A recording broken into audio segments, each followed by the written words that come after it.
Well, it's dangerous times for the internet, as apparently there is no place where Obama's hand can't reach. Yeah, Obama fell in some hot water after a former technical contractor for the United States National Security Agency, Edward Snowden, revealed how NSA spies on internet users around the world. To calm down all angered web users, Obama asked them to write down all their concerns. When people asked, where should we send them, Obama said, "Oh, don't worry about it, we'll find it ourselves." Things also heated up in Turkey, where the government decided to replace one of the few remaining parks in Istanbul with a shopping mall. But as protests grew stronger, the Turkish Prime Minister Recep Tayyip Erdogan proposed that perhaps instead of a shopping mall, they could build something more shareable.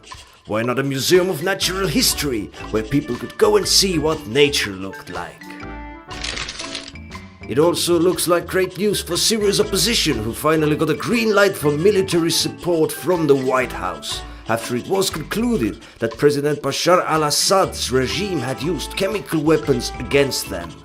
Assad himself denied the use of such weapons and said that supporting rebels would only spread terrorism to Europe, while supporting him would spread perhaps just a little bit of gas.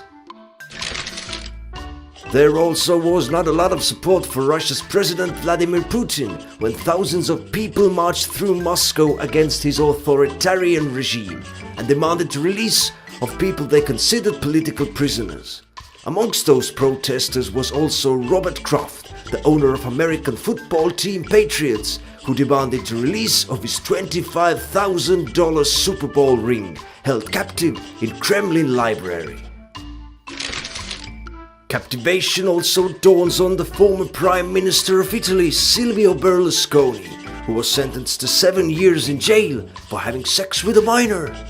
After hearing that, the fashion icons Dolce & Gabbana, who were also sentenced to jail for avoiding taxes, withdrew their initial appeal, as apparently being a rich convicted bastard is trending in Italy.